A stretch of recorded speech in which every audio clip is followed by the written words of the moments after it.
Mis amados hermanos, muy buenos días. Este es el tiempo de estudio bíblico devocional. Su hermano Pastor Roberto Alfaro les saluda y les doy una cordial bienvenida a esta nueva semana, una nueva semana apasionante con el tema acerca de la vida, la historia, el recorrido, la enseñanza, la experiencia, todo en la vida del padre de la fe, este hombre llamado Abraham, su nombre cambiado de Abraham a Abraham. Así es que, bienvenidos a este tiempo, un saludo cordial para todos mis amados hermanos y los amigos que nos acompañan a través de RadioGénesis.tv, los hermanos de Latinos North Carolina TV y también un saludo en las horas de la tarde para todos ustedes amigos de Vivo para Cristo en Suecia, Estocolmo. Dejamos una tarea pendiente, ustedes me han escrito y me dicen no se pase por alto la tarea. Y por supuesto que no la he olvidado. Muchísimas gracias a todos ustedes quienes me enviaron sus respuestas. Interesantísimo. Y más importante aún, qué bueno verles, saber de ustedes que están escudriñando la palabra, investigando y no quedándonos simplemente con lo poco que escuchamos y vamos y profundizamos la palabra. ¿Cuál era el idioma entonces que se hablaba para el tiempo en el que el Padre Eterno, Hashem, hablaba con Noé? Habló con Caín, le preguntó, ¿y dónde está Abel? Y la Biblia nos enseña cómo Caín le contestó, ¿soy yo acaso guarda de mi hermano? Y sucesivamente vemos cómo la Biblia en sus primeros pasuk, en sus primeros versículos, nos menciona cómo la mujer en este caso Eva, aunque su nombre aún no era Eva, la mujer habló con la serpiente. ¿Qué idiomas se hablaban en aquel entonces? Pues bien, hasta el día de hoy sería prácticamente imposible establecer a ciencia cierta cuál era el verdadero idioma, el verdadero lenguaje. Se habla de las lenguas adámicas, por ejemplo, se habla de algunos dialectos y en el estudio que podemos realizar nos encontramos cómo evidentemente a lo largo de la historia y la arqueología se han encontrado escritos, particularmente escritos en letra paliebrea, una primera forma de la escritura cuneiforme que se utilizó y se han encontrado tablillas, 12 tablillas particularmente en el que se habla de todo el concepto de Génesis y en el que se narra toda esta historia que estamos viendo apasionante de Bereshit. Pero también es importante entender que habían letras arcadias y en todo este proceso los escritores de los antiguos textos, los masoretas, entre ellos muchos otros, ya los masoretas fueron aquellos que se encargaron de establecer con mejor pronunciación y texto de lectura, puntos, comas, acentos, digamos la morfología de la palabra, etcétera. Pero definitivamente nos encontramos con el libro de Génesis en el capítulo 11, en el capítulo 9, cuando estábamos escuchando la historia de la Torre de Babel.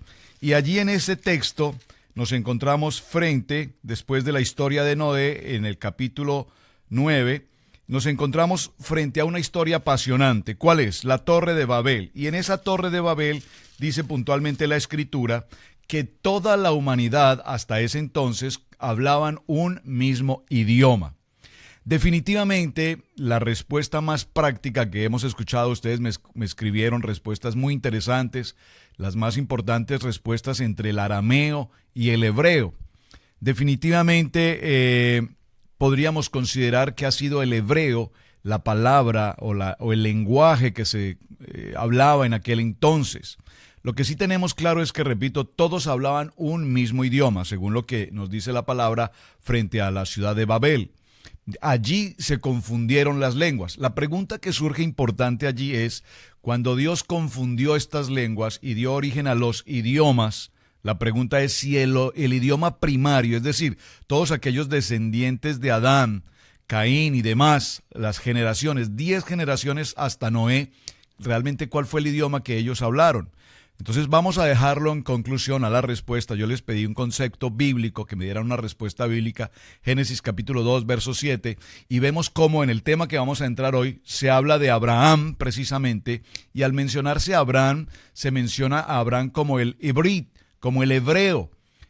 pues obviamente en su hebreo aquí significa del otro lado del río, pasadores de río, pero básicamente podríamos considerar que al mencionarnos a Abraham como el hebreo, estamos hablando de un hebreo como manera o idioma que se hablaba en aquel entonces.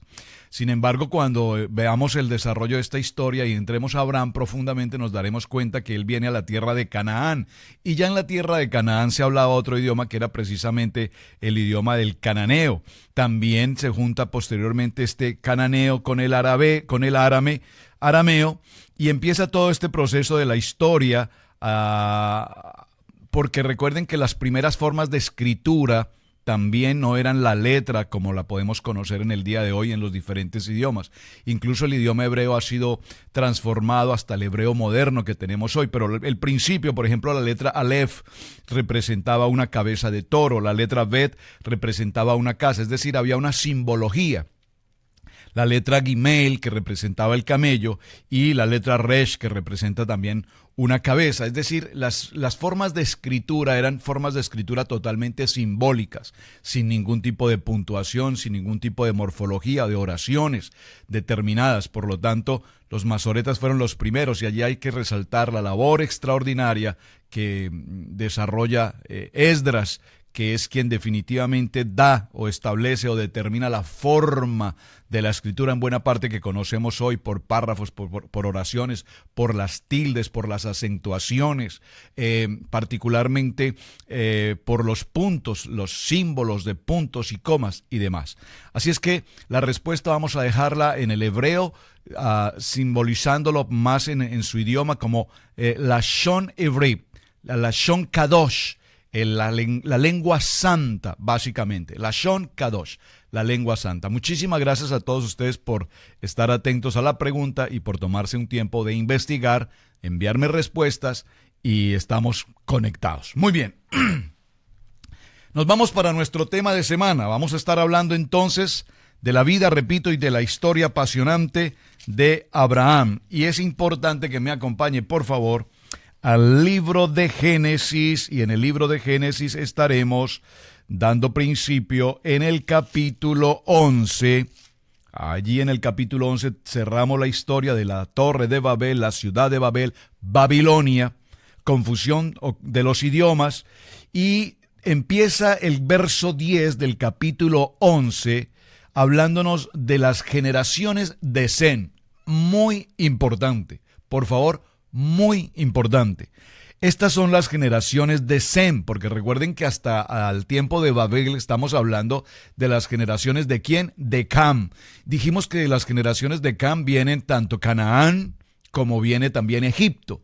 Y dijimos que Cam, la Biblia dice que evidentemente ante la situación de ver la desnudez de su padre, una vez Noé se entera de lo que había hecho Cam, dice la palabra, que maldijo a Canaán. Y observe que no dijo a Cam, dijo a Canaán, es decir, habló proféticamente de una ciudad que vendría tiempo después. Muy bien. En el verso 10 del capítulo 11 empieza la historia de la generación de Sem, los semitas. Y de Sem, dice la palabra, de edad de 100 años engendró a Asfar 2 años después del diluvio. Y empieza a mencionarnos toda esta historia. No me voy a detener en ella porque, aunque es muy importante, yo creo que usted lea en casa en detalle cada uno de los puntos que empieza el verso 10. Pero sí quiero detenerme por un momento vamos a ver a partir del verso 24. Nacor vivió 29 años y engendró a Tare. Por favor, mucha atención. Si usted subraya su Biblia y acostumbra a hacerlo, una Biblia de estudio, por favor subraye el verso 24 del capítulo 11 en Génesis, libro de Berechit. Dice, Nacor vivió 29 años y engendró a Tare. Y vivió Nacor después de que engendró a Tare 119 años y engendró hijos e hijas. Es importante mencionar que cuando la Biblia nos habla de hijos e hijas, no nos dice puntualmente 5 hijos, 3 hijas, 10 hijos, 20 hijas. Hijos e hijas significa un sinnúmero de hijos. ¿Por qué? Porque cuando nosotros escuchamos de Adán y Eva, entonces encontramos que estuvo Abel, Caín y Set. pareciera ser que tuvieron 3 hijos, pero una pareja que vivió, particularmente Adán, 930 años, pues definitivamente no fueron 3 hijos, porque la misma Biblia nos dice, y tuvieron hijos e hijas, y sucesivamente todas las demás generaciones, hasta Noé en adelante incluso, tuvieron hijos e hijas. Y ese número de hijos e hijas, si hacemos una matemática práctica y sencilla de el tiempo en el cual ellos vivieron, más de 900 años, de 800 años en promedio, hijos e hijas en 800 años, seguramente que no fueron 3 hijos o 4 hijos o 5 hijos. Muy posiblemente cada uno de estos hombres, generaciones anteriores a Noé, a partir de Adán, repito, fueron muchísimos los hijos e hijas que ellos tuvieron. Por supuesto, la Biblia nos relata o nos menciona particularmente algunos nombres de quienes hacían parte de la historia. Es decir, mencionó a Caín por la situación en la que Caín comete ese homicidio, primer homicidio de la Biblia, y mata a su hermano Abel.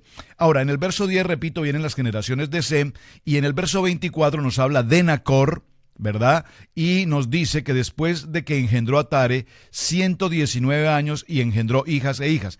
Tare vivió 70 años y engendró a Abraham. Por favor, preste mucha atención. Abraham, a Nacor y a Harán. Aquí nos menciona los nombres de 3 hijos de Tare. ¿Quién es Tare? El padre de Abraham. Abraham. Ahora, a partir del verso 12 nos dice, y estas son las generaciones de Tare. Tare engendró a Abraham, a Nacor y Harán. Y Harán engendró a Lot. Miren qué interesante. El padre de Lot es Harán. Pero ¿qué dice el verso 28? Inmediatamente nos dice, y Harán, el padre de Lot, murió antes que su padre Tare. Antes que su padre Tare, en la tierra de nacimiento, en Ur de los Caldeos. ¿Dónde muere Harán? Hijo de Tare, hermano de Abraham, padre de Lot. Qué interesante. Muere en Ur de los Caldeos. ¿Por qué es tan importante esta historia? Porque cuando mencionamos a Ur de los Caldeos, pues evidentemente nos habla de que es una tierra de los caldeos. Sería muy importante profundizar quiénes eran los caldeos. Pero para resumir básicamente quiénes eran los caldeos, solamente mencionaremos que eran ante todo una comunidad absolutamente idolátrica.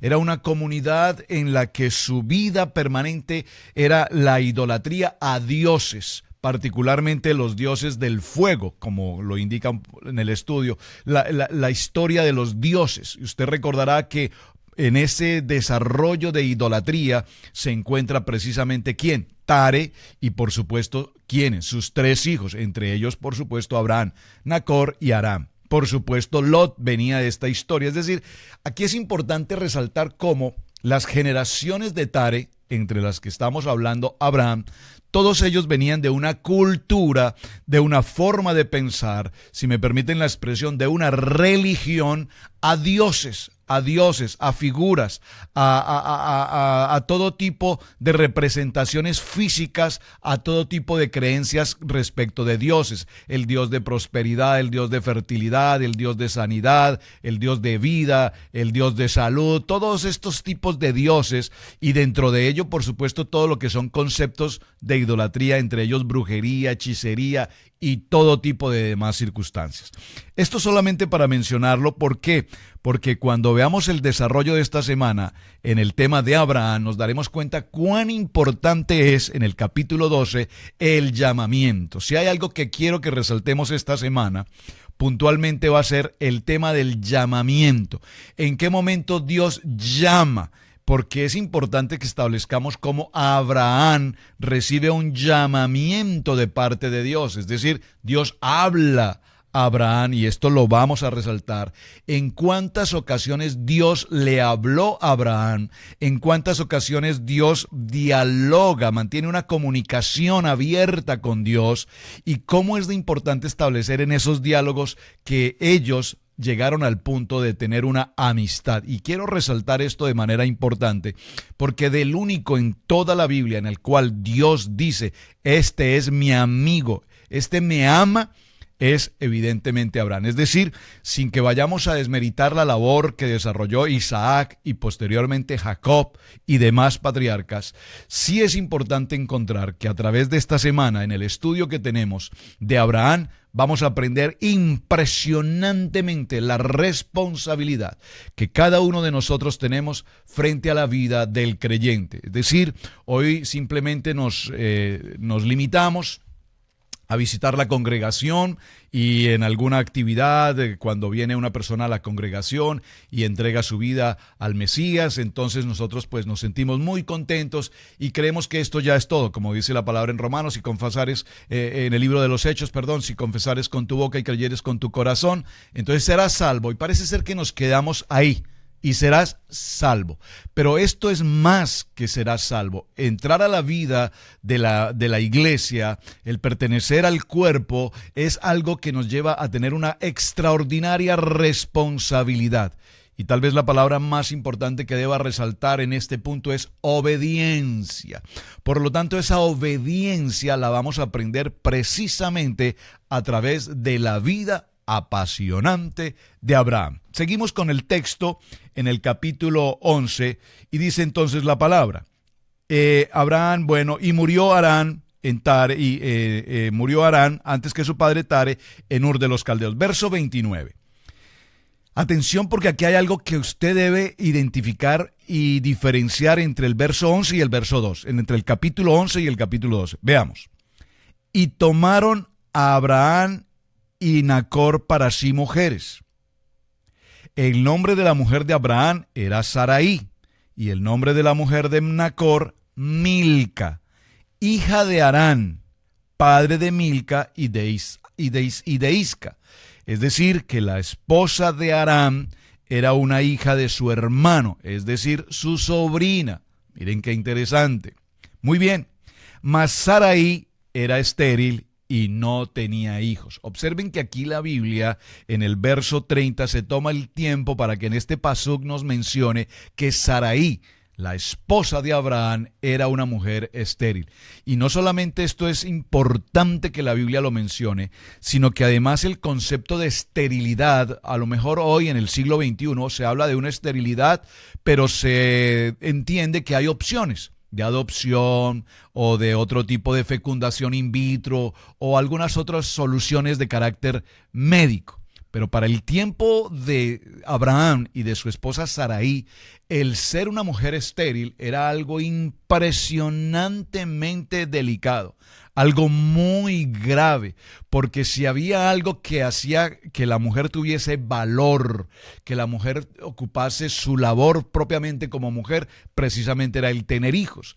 Y por eso nosotros vemos a lo largo de estas primeras 20 generaciones cómo Dios nos menciona que tenían hijos e hijas, y no nos dice números, pero por supuesto eran muchas las generaciones en cada mujer. Aquí, por lo tanto, el verso 30 se toma, repito, el tiempo para resaltar que Sarai era una mujer estéril, porque ser estéril le representaba de alguna manera ser menos que las demás mujeres que podían tener 12, 20, 30 hijos. Por lo tanto, el concepto de esterilidad que la Biblia nos deja puntualmente escrito acá es un tema muy interesante, porque mucho más adelante veremos entonces cómo ese concepto de esterilidad precisamente Dios lo usa para que a través de esa esterilidad se produzca el milagro de la vida. A través de esa esterilidad se produzca el concepto de la obediencia, el tiempo de depender de Dios, de esperar de Dios, de entender que Dios tiene los tiempos, y aunque la medicina y aunque todo conocimiento humano diga en este verso que Sarai era una mujer estéril, pues para Dios no hay absolutamente nada imposible, porque vemos que aún pasados los años y siendo de bastante edad, pues dice la Biblia, ya Abraham, un hombre de 99 años, Sarai, dice la Biblia puntualmente, había dejado ya la costumbre de las mujeres, es decir, ya era una mujer que no tenía su ciclo menstrual, por lo tanto no tenía su facilidad, mucho menos de fertilidad. Pero en medio de todas esas contrariedades, Dios obra en su naturaleza divina y viene entonces el hijo de la promesa. Verso 31.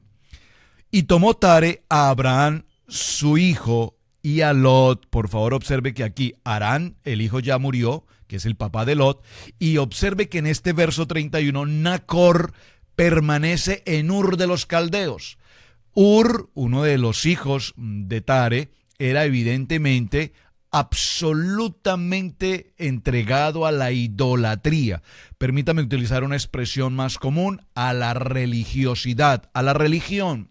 Y aquí vemos en el verso 31 cómo la palabra nos dice que Tare tomó a Abraham, su hijo, y a Lot, el hijo de Harán, hijo de su hijo, y a Sarai, su nuera, mujer de Abraham, su hijo, y salió con ellos de Ur de los Caldeos para ir a la tierra de Canaán. Observen que aquí hay algo muy importante.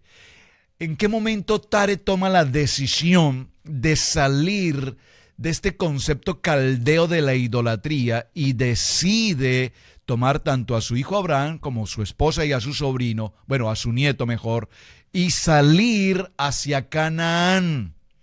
Fueron hacia Canaán, salieron de Ur de los Caldeos, vinieron hasta un punto, vamos a decir, en la mitad del camino, llegaron a una ciudad llamada Harán, y allí en Harán se quedaron. Allí permanecieron. Fueron los días de Tare 205 años y murió Tare en Harán. Creo que vamos a tener que ir dejando la historia en este punto. Para introducirnos mañana en el capítulo 12, en el punto hacia donde nos vamos a enfocar toda esta semana. ¿Por qué es importante que mencionemos esta historia, mis amados? Porque evidentemente hay una pregunta. ¿Qué hizo que Tare tomara la decisión de salir de Ur de los Caldeos y encaminarse hacia Canaán? Pero ¿qué sucedió en la mitad del camino? ¿Qué sucedió en Harán propiamente? En Harán permanecieron por varios años, nunca continuaron el viaje, posiblemente, estamos hablando más de 1000 kilómetros en distancia en una zona totalmente desértica. Muy posiblemente allí envejeció, muy posiblemente se fatigó, muy posiblemente no tenía fuerzas para continuar, muy posiblemente, y la historia nos narra que muy seguramente Tare, estando allí en Harán, tenía aún todavía noticias muy frescas y cercanas de su lugar de origen, de Ur de los Caldeos. Por lo tanto, él todavía tenía en su corazón la experiencia de los dioses, de la idolatría y de todo lo que vivía en aquel lugar. Es decir, la remembranza, el recuerdo de lo que había dejado en Ur. Pareciera ser que esto no le permitió continuar avanzando hacia el destino. Es decir, aquí estamos viendo en la historia interesante de Tare cómo llegó hasta la mitad del camino. Y importante, ¿por qué mencionarlo? Porque precisamente el nombre de Tare significa eso, inconcluso. Es decir, que algo que se inicia nunca se termina. Inició un viaje con destino a Canaán, pero sin embargo, a la mitad del camino en Harán tomó una decisión y allí permaneció, y justamente allí en Harán murió. Muy importante. Ahora, es interesante mencionar también, mis amados, que la palabra Harán como tal tiene un significado muy interesante, y es que representa cosas y hechos muy típicos del Islam. El Harán tiene que ver puntualmente con toda la comunidad árabe, y es muy interesante esto que estamos mencionando porque lo vamos a ver en el transcurso del tema a través de la vida de Abraham, y habla acerca de la prohibición, es decir, de un sitio prohibido, de tal manera que ¿por qué nunca continuó el viaje de Tare hacia Canaán? Vamos a dejarlo aquí en este punto y mañana desarrollaremos el concepto ya del principio del capítulo 12, cuando nos dice: pero Jehová había dicho a Abraham. ¿Qué le dijo a Abraham? Vete de tu tierra, vete de tu parentela, de la casa de tu padre, a la tierra que te mostraré. Recuerda, por favor, que ya Abraham había salido de Ur de los Caldeos y ahora se encuentra habitando en Harán. Allí en Harán Dios habla puntualmente a Abraham, atención, llamar, el llamamiento, y a partir de esta porción, de este llamamiento en el cual Dios le habla directamente a Abraham, le hace una invitación, y casi podríamos decirlo una orden, y le dice: vete de tu tierra, vete de tu parentela, de la casa de tu padre, a una tierra que yo te mostraré. Y aquí comienza nuestra historia apasionante en la vida de Abraham, de la cual mucho, pero absolutamente mucho tenemos que aprender, porque si hay algo que Dios permitió que sucediera en toda la vida de Abraham, es lo que precisamente sucede con cada uno de nosotros cuando el Señor nos ha dicho: salgamos de nuestra tradición, salgamos de nuestra cultura, salgamos de nuestro pensamiento humanamente hablando, salgamos de nuestro intelecto y nuestra capacidad humana,